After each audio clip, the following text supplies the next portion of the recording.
Olá pessoal, espero que todos estejam bem, né? E a gente possa em breve estar juntos, dialogando e conversando um pouquinho sobre filosofia. Estamos iniciando a nossa 8ª quinzena. E nesta quinzena vamos falar um pouquinho sobre a construção da democracia grega. E ao mesmo tempo vamos trazer um pouco para a nossa realidade, né? Mostrar para a nossa realidade o que é e como se deu a construção desta democracia, certo? Então, para início, vamos às boas-vindas, né? E aí nós temos um texto do livro Além da Democracia, que diz o seguinte: o único direito fundamental que você tem em uma democracia, além de se candidatar a um cargo público, é o direito de votar em um partido político. Com esse voto solitário, você entrega sua independência e sua liberdade à vontade da maioria, né? Então, com esse voto solitário, você entrega sua independência e sua liberdade à vontade da maioria. O que isso quer dizer? Numa democracia, a pessoa que é eleito, ele não só é eleito para administrar algo ou para quem votou nele, e sim para toda aquela comunidade, para toda a sociedade, para aquele povo, né? E aí, em uma democracia, o que a gente tem é que respeitar a opinião, as ideias de cada um que foi eleito, né? Esse é o papel democrático, de discussão, de diálogo, acima de tudo. Então, o objetivo desse encontro nosso hoje é compreender o conceito de democracia e suas variáveis como forma de legitimação de poder, através da apresentação e participação popular, né? Então, através de cada um de nós, através do voto, através do diálogo. E como se deu esse processo, né? Nós já falamos em outra aula o sentido de democracia. E hoje nós vamos passar para essa construção democrática, mas direcionada ao pensamento político de Maquiavel, né? Maquiavel, ele vai discursar, ele vai falar um pouco para nós sobre esse pensamento político. E dentro desse pensamento de Maquiavel, nós vamos falar um pouquinho também do pensamento da igreja, do pensamento teocrático, do pensamento cristão, tá bom? O pensamento político anterior a Maquiavel, o pensamento político medieval e teocrático, ou seja, era um governo pautado e concentrado no poder sagrado de Deus, né? Então, o pensamento político da época, o pensamento político renascentista, recusa a ideia de teocracia, né? Mas afirmava que o poder político só seria legítimo e justo se estivesse de acordo com a vontade de Deus e a providência divina. Então, a política estava voltada para esse conceito, né? E entre isso daí a gente pode ver algumas semelhanças entre Maquiavel e o pensamento da igreja, né? Remete-se ao pensamento ideário cristão, fundamenta a política em Deus, na natureza ou na razão, ou seja, em elementos anteriores e exteriores à política, servindo de fundamentos a ela. Afirmam que a política é a instituição de uma comunidade una e indivisa, cuja finalidade é realizar o bem comum e a justiça. A boa política é feita pela comunidade harmoniosa e pacífica e ordeira. O bom governo depende da ação de um príncipe virtuoso e racional, portador da justiça, da harmonia e da indivisibilidade da comunidade, né? Então, para Maquiavel, nessa ideia aqui, o bom governante seria aquele que é um príncipe virtuoso e racional. E, acima de tudo, ele busca de forma harmoniosa. Então, o pensamento político de Maquiavel. Para formular sua teoria, Maquiavel partiu da experiência real do seu tempo. Então, ele não foi buscar algo fora. ele começou a estudar, a entender a realidade em que ele vivia, né? Que era de governantes de Florença, as lutas europeias de centralização e a monarquia. Então, diante dessa ideia, Maquiavel começou a pensar, né? A pensar uma forma de governo. E ele viu a ascensão da burguesia comercial das grandes cidades e a fragmentação da Itália, dividida em reinos, ducados, repúblicas e igrejas. Não? Então, ele vendo essa divisão, ele começou a organizar como deveria ser esse governo, né? Como deveria ser um governante. Porque aí a gente está saindo do cristianismo e entrando no pensamento renascentista. A herança hebraica do cristianismo, a herança hebraica e romana, os hebreus tinham um caráter teocrático, né? Ou seja, Deus como centro de tudo. Aqui, nessa ideia aqui, nós estamos vendo e entendendo aqui a ideia de Deus como centro de tudo, né? Aí estão vendo a questão aqui dos profetas, né? Então, o que é que diz aqui? O poder, em sua plenitude e verdade, pertence exclusivamente a Deus. Este por meio dos anjos e dos profetas, elege e dirige os seus dirigentes, né? Então, essa é a ideia que se dá, né? Kratos quer dizer poder, e Theo, Deus. Então, o poder de Deus. Por mim reinam os reis e os príncipes governam, né? Era o pensamento dele. Esse era o pensamento de Maquiavel.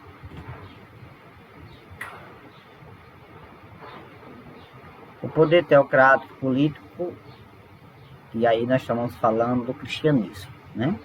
Então, o primeiro cristão seria o imperador, né?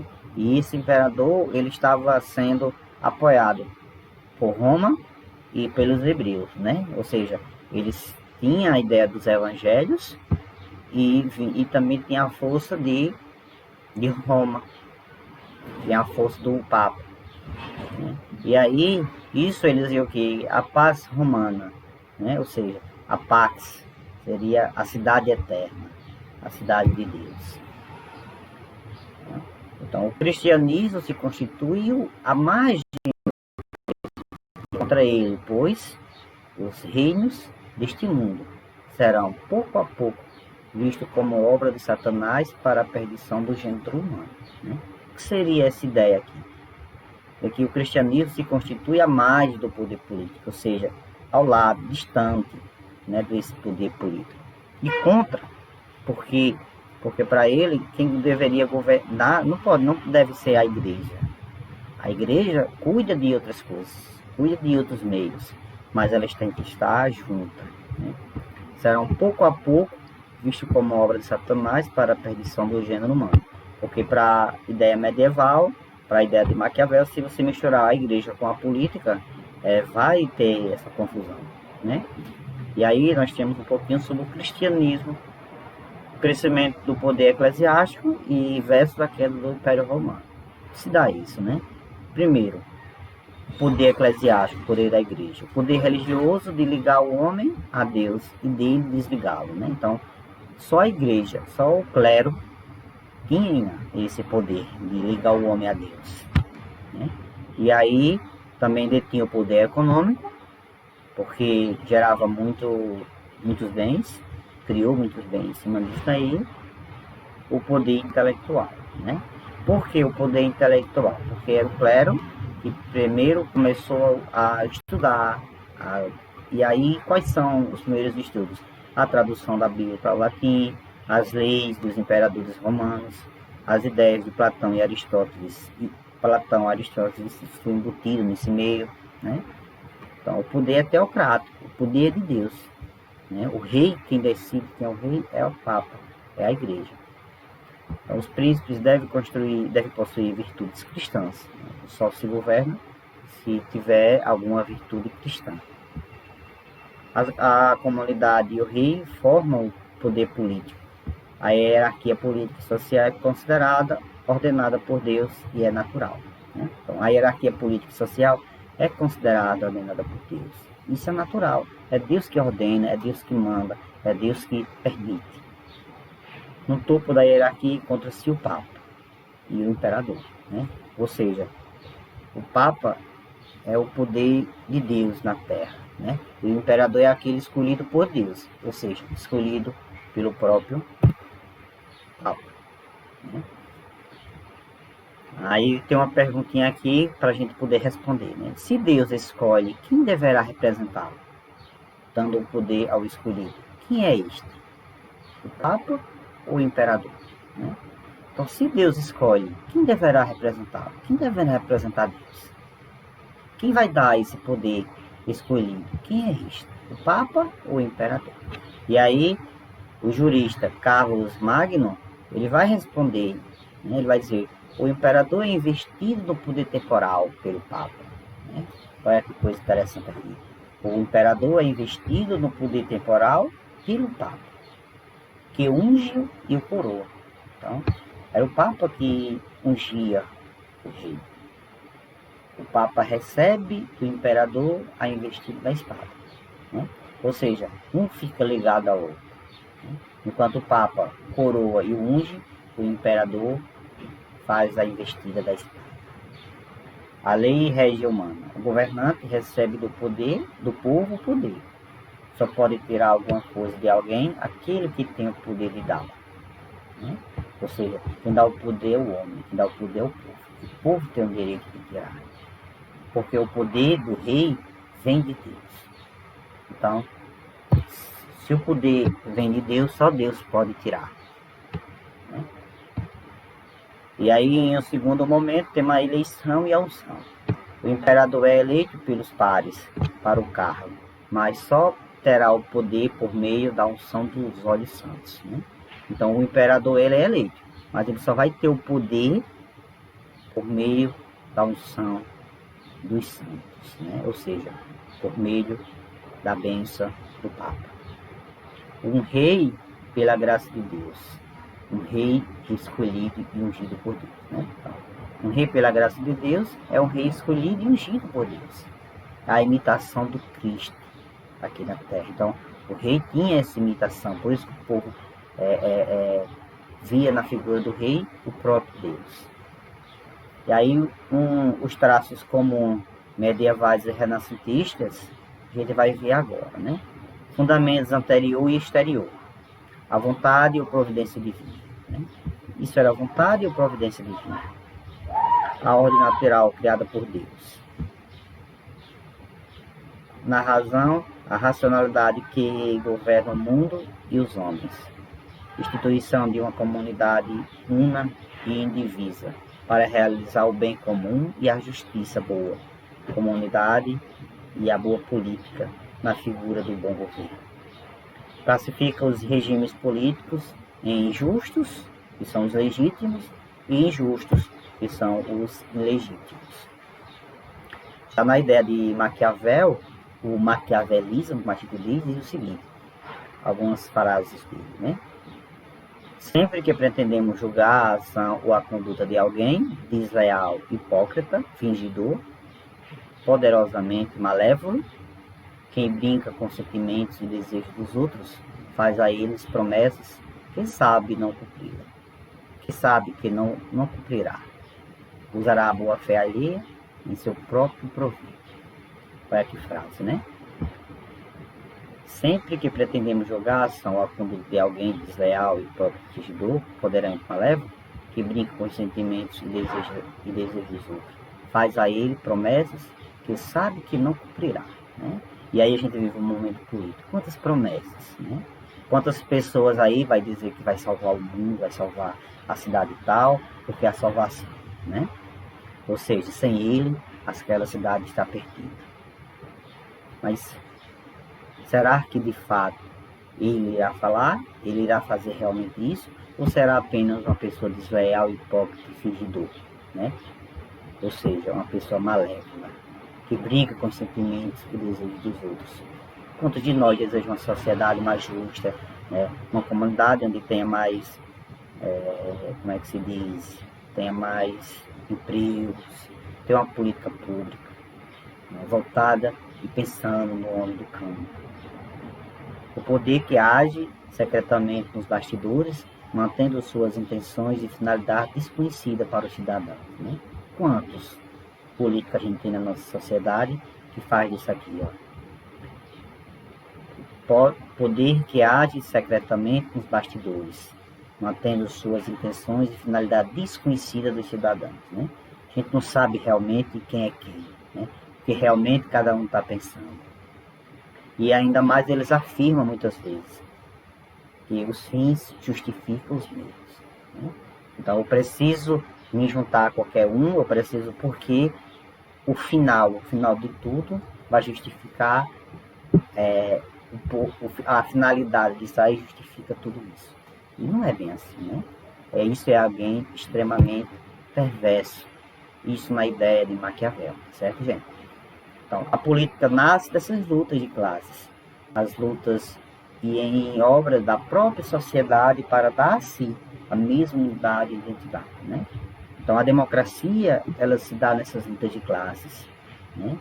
Em busca de melhoria para a comunidade, para a sociedade. Foi assim na atividade, foi assim no início, quando tudo foi gerado, né? O contraste com o pensamento teológico e renascentista, né? Há esses contrastes, há essa diferença. Né? Maquiavel não admitia um fundamento anterior e exterior à política. Ou seja, ele dizia que Deus, natureza ou razão. Né? Não existia. Maquiavel não admitia um fundamento anterior a isso. Toda cidade é dividida por dois desejos. O dos grandes de oprimir e comandar, e o do povo de não ser oprimido e nem ser comandado. Né? Ninguém quer ser oprimido, ninguém quer ser comandado, mas dentro dessa cidade está sempre dividido esses dois lados, esses dois desejos. Os poderosos de oprimir e comandar, e o povo de não ser oprimido. Né? Aí a gente vê agora, por exemplo, em campanha política, como está acirrado. Né? De um lado, a cidade dividida, né? As cidades do Brasil toda dividida, né? Os grandes aqueles desejos, né? Os grandes querendo comandar e o povo, cada um ficando do lado para não ser oprimido, para não ser marginalizado, para não ser mais um na sociedade desumana como a nossa. A cidade é tecida por lutas internas, assim não é uma comunidade homogênea, nascida da vontade divina, da ordem natural ou da razão humana. Então, o que seria esse pensamento aqui? A cidade é tecida por lutas internas, né? Assim, não é uma comunidade homogênea. Né? Não existe um povo, uma comunidade para ser totalmente homogênea. Tem que ter essas divergências, tem que ter sim esse diálogo, esse debate. Agora que seja um diálogo, que seja um debate no campo das ideias, no campo das propostas. Que ganhe quem tem as melhores propostas, as melhores intenções. Né? Essa é a ideia, esse é o pensamento principal. Né? Opõe-se ao conceito de a boa comunidade política, construída para o bem e para a justiça. A sociedade é dividida e não pode ser vista como uma comunidade una, indivisa, homogênea, voltada para o bem comum. A política é obra dos conflitos existentes na própria sociedade, e a sua finalidade não é, como diziam os pensadores gregos, romanos e cristãos, a justiça e o bem, mas a tomada e a manutenção do poder. Né? Então, olha aqui que pensamento, né? A política é obra dos conflitos existentes, né? Uns dizem que porque a cidade tal está faltando isso, outro está faltando aquilo, então está havendo esses conflitos, essas ideias, esses pensamentos. E essa a proposta dos romanos e cristãos, a justiça e o bem comum, mas é a tomada e a manutenção do poder. Né? Então, na verdade, o que se quer é isso. Uns lutam para manter o poder e outros para tomar o poder. E há essa briga de gladiadores, essa briga de ideias, esses debates, essas lutas. Né? Então, a luta principal está aqui, ó. A tomada, uns para a questão da tomada e outros para a manutenção, né? É esse sempre a ideia principal, né? Então, o nosso encontro de hoje, esse momento, é para que vocês comecem a pensar na democracia, uma democracia voltada para o povo, né? Uma democracia que pense no bem comum da comunidade, que você pense que você é importante nesse momento. Quando você está ali, você é a urna, tá sozinho ali, são 30 segundos que vai mudar, vai dirigir a cidade por 4 anos. Então pense, reflita e veja qual é a melhor opção, qual é a melhor escolha que você deve fazer em um mundo democrático. E ao mesmo tempo, respeitar, o seu candidato não foi eleito, respeitar o outro, né? Que a maioria da comunidade, a maioria da cidade, assim, o outro. Então, democracia é isso. É você argumentar, é você falar, mas também você ouvir, você entender que você perdeu, mas perdeu de uma forma democrática, certo? Então, quero agradecer a cada um de vocês por este momento, né? Foi um momento riquíssimo para o nosso encontro